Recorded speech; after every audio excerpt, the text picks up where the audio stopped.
Hello, welcome to Book Talk. I'm your host, Anthony Morore. At Book Talk, we get to have an author come and tell us about his book or her book.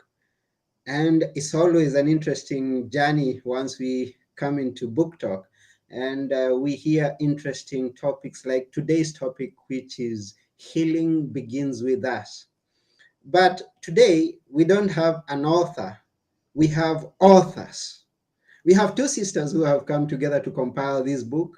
And I know this is going to be interesting. So let's welcome to the show Ronnie, Tishna, and Jennie Weaver. Hi. Hi there. Hello. Thank you.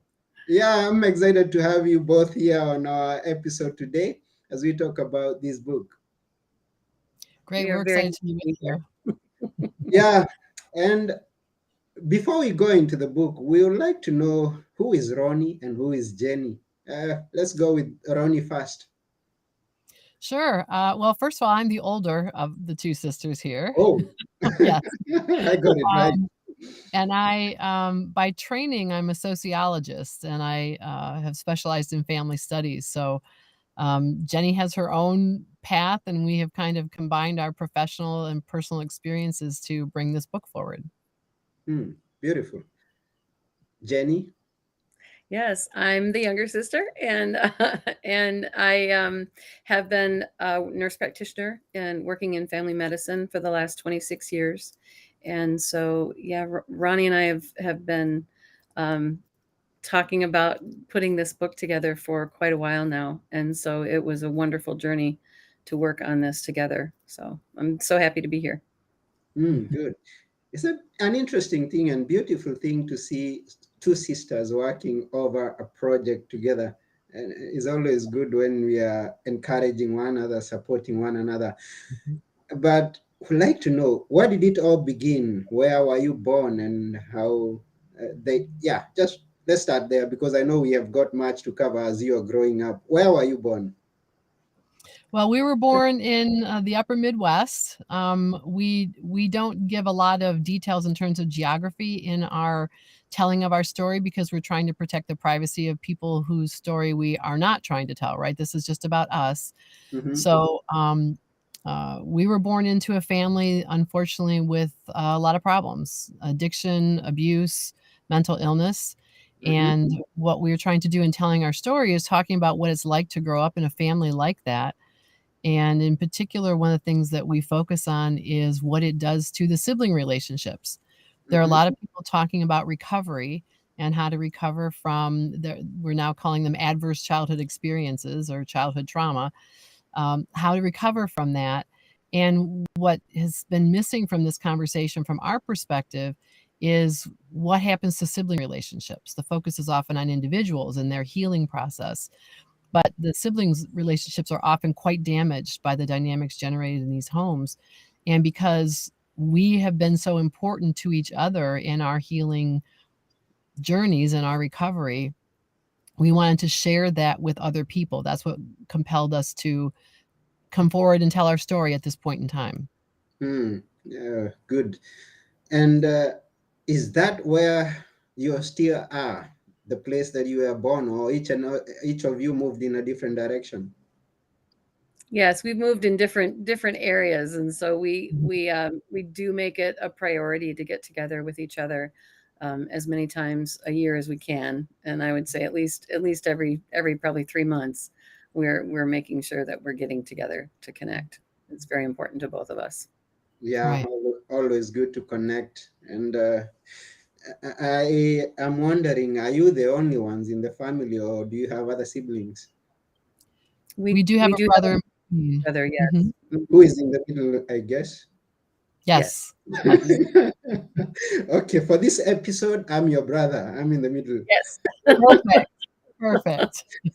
Okay, now let's go back in time, and I would ask you to share some of the stories that you're comfortable sharing. Maybe just the stories that are in the book, because we say that there are some identities that we want to protect.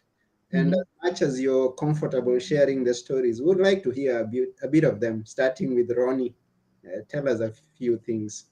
Oh, well, probably one of the things to know before we share stories is how important the roles we played in our family were. So in families with addiction and abuse, children are often cast into roles that they are forced to play, right? The only way to get approval in the family is to really live up to these role expectations. So I was the hero in the family as the firstborn, and my job was to make the family look good, to be a super achiever. So Mm-hmm. that if anybody ever suspected there was something wrong in our family, they could point to me and say, "Well, look at this kid. Look at this kid who does all these great things. There can't possibly be anything wrong with us." Mm-hmm. And then Jenny was cast in the role of the scapegoat, which means all the psychic garbage of the family was dumped on her, and she was identified as the problem. If she would just get her act together, everything would be fine in the family. So we lived with a lot of rage. Our parents were very volatile, and there was physical abuse in addition to the emotional abuse. Um, Tremendous pressure on us to keep a secret about what was going on in the family. So we were never allowed to talk about it. We were isolated from people outside the family. We were isolated from each other, which is part of the root of the damage that's done to siblings. Um, One thing I'll share about my role is that not only was I the hero, but the other kids in the family are also enlisted to try to keep everybody in their place, keep everybody in their role. So my brother and I used to gang up on Jenny a lot. Mm-hmm. Uh, we would ridicule her just like our parents did. We dominated her, made her do things she didn't want to do. There was some physical abuse between us, mostly me towards Jenny, right? So, I mean, these are all sort of painful things to relive, remember, disclose, right, to tell people about. I don't enjoy, uh, revealing that Mm-hmm. that's the kind of person I was as a child, right? But we think it's really important to bring all this forward for Mm-hmm. people who grew up like we did and maybe don't recognize it fully or are starting to recognize it. We hope that in telling stories like this and kind of, in my case, admitting to some of the damaging things that I did as a kid in playing out my role in the family drama, that other people will recognize, that perhaps some of these things happen to them, and that they can then move towards their own healing process. So Mm-hmm. that's the point in telling these stories. I know Jenny has other things she could tell from her perspective. Over to you, Jenny. Okay. Yes, and I mean, growing up in our home, when you grow up with those issues of abuse and addiction and mental illness, there, as Ronnie talked about, the roles that you're kind of pigeonholed into playing. Um, there's no discussion about these things. It's just you're expected to live it out, and there and it's like the balance of a mobile. If anybody gets out of line, is not fulfilling that role, then all of the members kind of work together to get that person back into doing their job, and and it's and it's all about keeping it really all is about keeping the secrets, um, and not talking about it. And that's the main reason why Ronnie and I decided to write this book together, is that we've all both been working our recovery for 30 years now, and we realize, we're still, even as adults in middle age, we are still hiding all of who we are. We're not talking about this. I certainly have dealt with this in with my patients and as a nurse practitioner, and have counseled them and guided them, in their own recovery. But yet, it's not something that we disclose. It's not something that we talk about, even amongst our colleagues, even amongst our maybe some of our friends. We hide a lot of this because there is this huge element of shame that's wrapped around it, Mm-hmm. and our society, I think, across all socioeconomic, you know um, ranges, wants this to be hidden. Nobody's comfortable talking about it, and that's the big reason for writing this book, is to talk about the damage that is done to the sibling relationship, and how Ronnie and I worked very hard to rebuild our relationship Mhm. from from what we were conditioned to live out as children. and and then also the other element of trying to release some of that shame and saying, look, there are hundreds of thousands, if not millions, of people like us out there that are trying to find their way, not just out of surviving, but to thriving and to living a healthy and joyful life. And that's really why we wrote this book, was to talk about our own journey in the hopes of helping other people to heal. Thank you. And I agree with you that there's so much shame involved in sharing such a story, going through some experiences and then coming out to talk about them with other people. It takes courage. And first and foremost, I want to thank you for these that you've done, putting together a book, sharing your experiences, because you're going to help someone out there that could be going through it, and it doesn't have an answer. It doesn't have a clue of how to go about it. So thank you very much to both of you. Now, as Ronnie was sharing her story, and she tells us that she was the hero, it happens in many homesteads, I mean, homes all over the world, that the firstborn is looked upon, and so much responsibility is even placed upon you. Now, looking back and coming to this point where you realize, yes, things were not going right, and I played my heroism or in a wrong way to take over, to take charge, to be uh, a role model in the negative aspect. Are there points in time, or maybe even when you are writing your book, or now you look back and say, "Oh, I'm to blame for that," and so I am.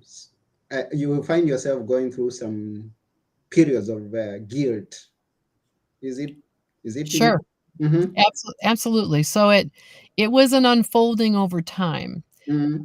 Our process of moving from denial, right? In families like ours, you deny there's any problem whatsoever, which is the really strange, ridiculous part of it, is like the family is so messed up, but we tell ourselves, "Oh, no, we're a very warm, close, loving, happy family."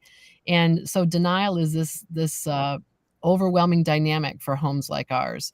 And as you move out of that process, it's a slow process to kind of break out of that denial.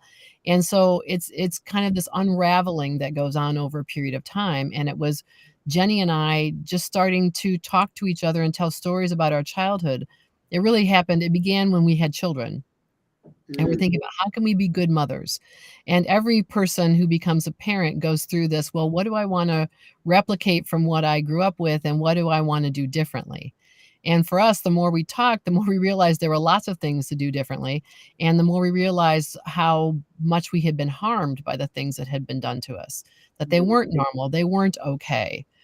And so as we've gone through this long process, I had to shift my focus from my parents and looking at what they did to then looking at myself and my role in the family. And Mm-hmm. so I still I still feel bad about how I treated my sister. And when we did the audio version of this book and I was reading the part where I talk about that, where I talk about my feelings and reflecting on how I treated her, I got choked up. It was hard for me to get through it. Mm-hmm. And what's so funny about that is that Jennie forgave me a long time ago. I firmly believe she holds no ill will, bad feelings towards me about my role, because she'll say, "Well, you were a child. You were manipulated. It wasn't something you consciously chose to be mean to me, because you're not a mean person. Mm-hmm. It's that you were doing what the family system required, which was continuing to treat me as the scapegoat, as the problem." So I mean, from that perspective, I have a license to feel good. She's given me that forgiveness, but it is hard because I'm not by nature a mean, cruel person, but I did some mean things to her. And so it's still a struggle for me to reconcile that. It Mm-hmm. is. Yeah, we feel that. And let me take a break at this point to thank each and every person who's watching us. Hey, Wise Nyaga, we thank you for tuning all the way from Westlands, Nairobi.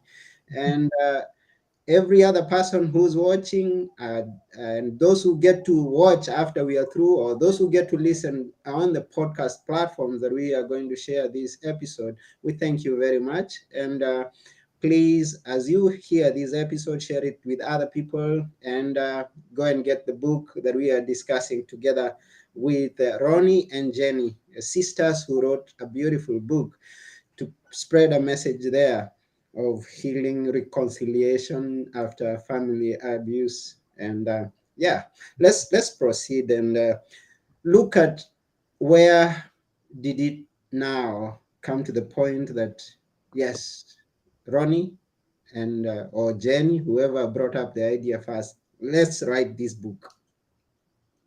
At what point? Hmm. That was probably, I will jump in and say that was probably about 5 to 6 years ago we started Mhm. talking about it. I had been thinking about writing a book of my own healing process. Um, and and I'm not sure which one of us said it. Maybe it was me, but said, we really need to write about our relationship and our healing process together because most families, the hero and the scapegoat are through their whole lives at odds. They are not friends. Mhm. And actually, when we attempted the intervention with our father before we had the complete break with our parents and our brother, the counselors, when I brought the family letters that Ronnie had written and then our parents had responded, and when they read the family letters and we discussed how we wanted to try and attempt to get our father into treatment, they said, "This is unprecedented. We've never seen where a hero and a scapegoat adult children actually are friends and actually come together to attempt an intervention." And these are people that had 30 plus years of experience in addiction treatment at a Mhm. very well-known treatment center.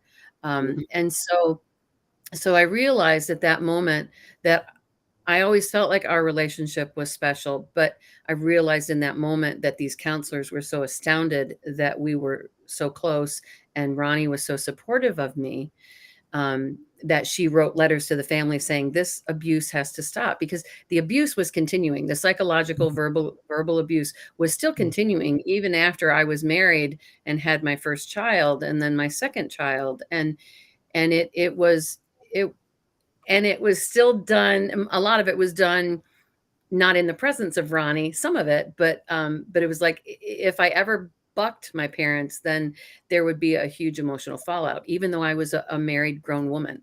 And so it was through those years of talking together as sisters and realizing this that we really had developed a very special and close bond, and that we knew that this is possible for other people to find healing in their relationship, but there isn't much out there talking about the damage done to sibling relationships. And Mhm. that was what motivated us to write this book together, is that if we can heal our relationship this way and help each other just accelerate our healing process, then how much more good can this do if we can reach other siblings and hopefully instigate more talk in the realms of recovery and healing about the sibling relationships and how important they are. They're crucial. We're given these beautiful people to grow up with, right? And they Mhm. could be our lifelong best friends, but in many families they are not. They are conditioned to be at odds and to be enemies, and that's the tragedy of growing up with abuse and addiction, and that's what we're hoping to help heal. Mm. And thank you very much for that. And in the book, you talk about the family myth. Tell us about it, please. Go The ahead, family Ronnie. month. Yeah, so it's, I we mentioned denial, right? Denial is the central dynamic of homes with abuse and addiction, Mm. and there's nothing wrong here, right? There's absolutely nothing wrong. It's things are terrible, but we're not gonna talk about them. In fact, we're gonna tell you that the opposite of that is true. Things are Mhm. not terrible, they're wonderful. We're very close, we're very loving. I mean, when we got older and started to criticize our parents for the beatings, for example, that Mm, they used to inflict on us, they would say, "Well, you were well disciplined, and so you grew up to be good human beings." It was always turning it on its head and making it the opposite of what really happened. They would deny that they had hurt us. And again, when we tried to complain about things that happened in our childhood, we didn't hurt you, or we didn't do that, or it wasn't so bad. Or if you had done what you were told to do when you were told to do it, we wouldn't have had to. They called it a spanking, right? From our perspective, it was a beating. mm, The parents create this alternate reality, and part of that alternate reality for us was that we were this warm, close, loving family. We talk about in the book how we even had, as we grew into young adulthood, into our 20s, we had this dream that we were going to have this piece of land somewhere, and we were all going to have houses on it. We were all going to live together, and we were going to help raise each other's children. And it was, like this I would now call it enmeshment, right? We were going to stay enmeshed in each other's lives forever. mm, And, as we started to break out of the denial, we looked at that and thought, "Oh my God, that was just it's a way for our parents to continue to control us if they could keep us living near them." As Jenny mentioned earlier, it is all about control. It's about keeping a lid on what's happening, making sure nobody finds out, keeping the children all loyal to the parents. That's part of what happens in the sibling relationship. The parents want to keep the kids loyal to them, and in order to make that loyalty as strong and as one way as possible, they try to separate the children from each other. So there's mm, just all of these unhealthy dynamics that are going on, and the family myth is just part of it, right? It helps to reinforce that denial about what's really going on in the mm. family. Okay, thank you. That's very well explained. And I'm curious, and I think the listener or one watching this is also curious. In the book, are there some incidences that you explicitly explain or give a story that this was happening, this happened on this day, things of that nature? We share a little bit of some stories to illustrate the dynamics of what occurred. Okay. We actually and counselors will tell you, certainly we do, talk about mental health counseling, as that is a very important avenue to utilize to help explore past trauma, Mm, because you have a trained licensed counselor, and ideally one who is trained and knowledgeable, very knowledgeable about abuse and addiction. But that's the person that you start to kind of unpack and unwrap some of these memories with. mhm, And in the book, we're careful not to. It's not like a series of ugly, horrific stories, because one, it's traumatizing to us to retell them. And mm, so they've already been addressed in counseling. And so there are many things that I will never talk about again, because I have put them to rest and they are truly in the past. But we did pick a few stories, in different chapters, as we were talking about what it feels like to grow Mhm. up in that, mm, in with those dynamics and with those issues, and how that plays out in how we were treated by our parents, and what that episode caused us to feel. Mhm. And so we're trying to focus as much on what it feels like, because though your stories will be different from family to family, and relationship to relationship, the feeling and the dynamics of what occurs inside that home are very much alike. and mm, and that was the purpose of, sharing some of the stories that we did share. And they're painful for us to retell. As we were doing the audiobook, we broke down crying multiple times, Mhm. because it is painful to relive those moments. But it's mhm, important.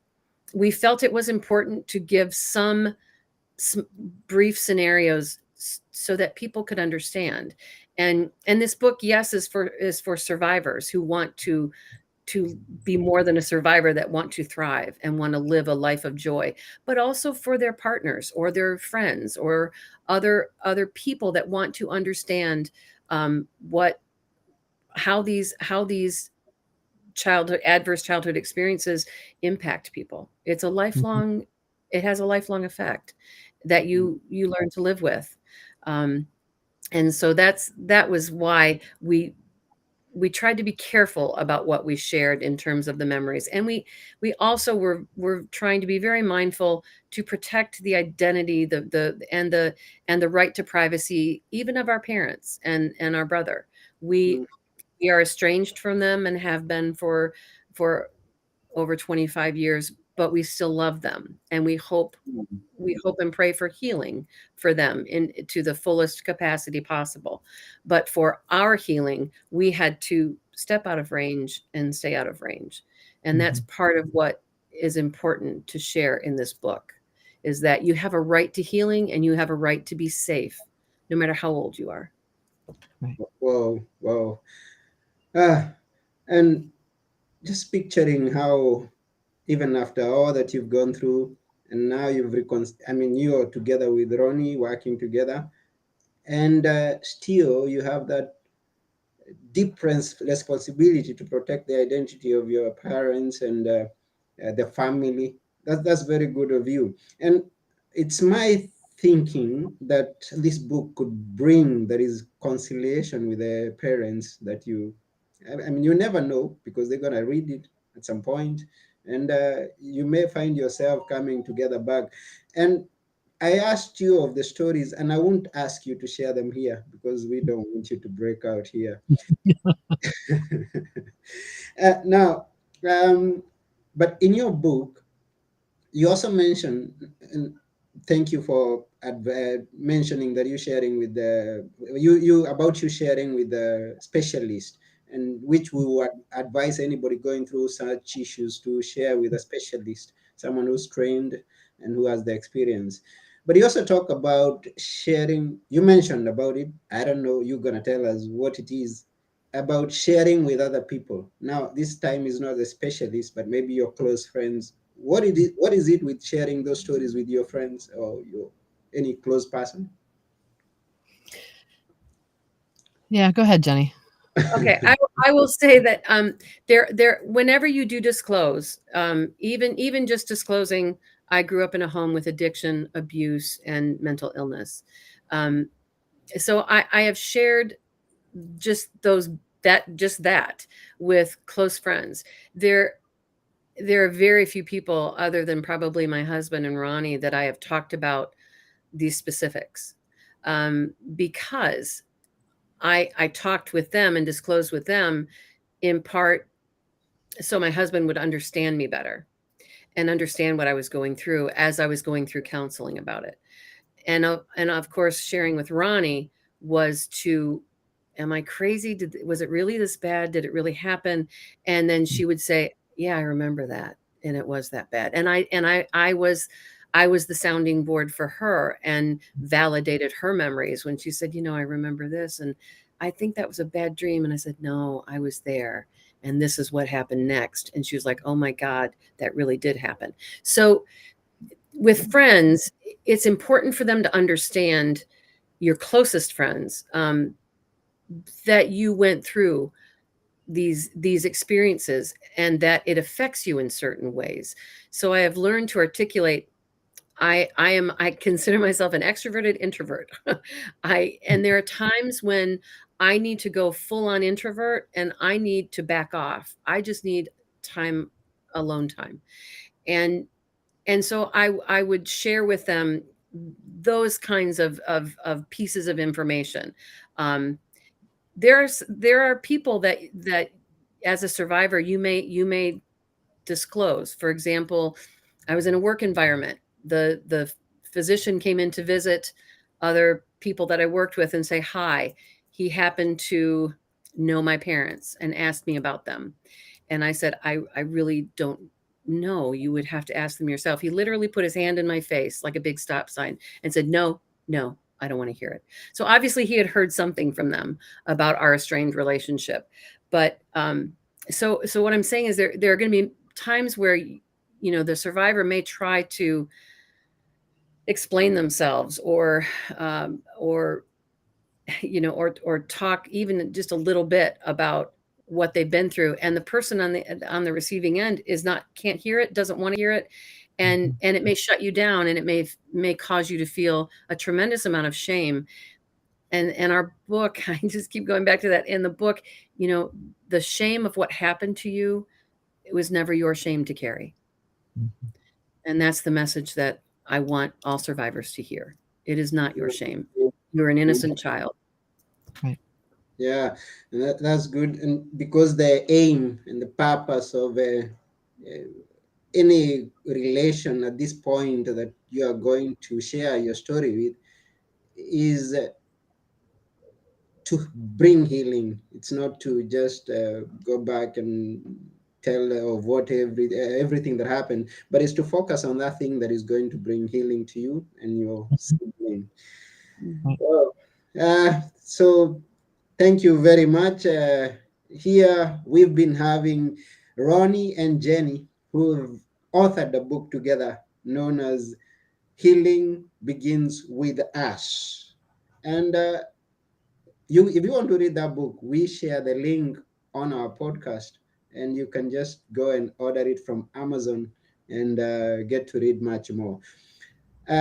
Is there anything you'd like to add concerning this book, uh, Jenny? And or let's start with Ronnie as usual. Ronnie, something that you. I'm the oldest. I always get to go first. Okay. That's right. Yeah. I guess I would just highlight, just want to echo that one of our key messages is how important we have been to each other in the healing process, because we were there, as Jenny said, to validate what happened, to say you weren't crazy, that really did happen. It it has really made the difference in our healing process. If I had tried to do this on my own without my sister, Hmm. I would not be where I am today. I would not be experiencing the sense of peace, the sense of joy and fun and lightheartedness in my life that I have if I had not had her to help me along. And so we want to see more siblings do this for each other. Mm. Thank you, Ronnie, and thank you, Jenny, for being a beautiful and a good sibling. Let's go to Jenny to hear what she'd like to add on this book. Yes, I just it is our greatest hope that this book will be a an instrument of healing for others. And I would love nothing more than to see sibling relationships heal by sharing this book and reading it together. That is our greatest hope. Thank you. So we are just about to come to the end of this episode, but before we end, on our podcast, on our book talk, we always ask the author to leave us with a few words. Now, this is to the viewer, you direct it to the viewer. Mm. A few words that he or she should always remember. And today we are blessed because we have two authors, so we are going to have plenty. A few words, Ronnie, that I should always remember. So one of the things that we've had to do in our healing process is reconnect with ourselves, Hmm. because when you've had an abusive background, you learn to sort of disconnect, right? To kind of go someplace else when things are bad Yeah. and to isolate. And so one of the things that I've been able to do that's really brought me a lot of joy is looking for that inner voice and following it so that I can be as much as myself as I possibly can, so that the real me can shine through. And I would encourage people out there listening to do that. Look for that inner voice and follow it. Thank you, Mhm. Ronnie. Jenny? Yes. I would say anyone out there who is a survivor of adverse childhood experiences that you are a beautiful light in this world, and you deserve so much more love and healing and peace than you had growing up, but that you are worth it. You are worth the effort to grow in love and to grow in healing and peace. And I wish that for everyone listening. Wow. Thank you, Jenny. We appreciate that for a beautiful message to us that we should always remember. You are a light out there. Go and shine. Okay. So that's about it. Hey, you viewer, remember, and listener, remember to go and get this book. And we thank you very much for being with us. This has been your host, Anthony Morore, and Ronnie and Jenny. We all are saying bye for now. Bye. Bye-bye. Thank Thank you. you. Bye bye. It's been an honor. Thank you very much. Our pleasure. Thank you for having us. Yeah.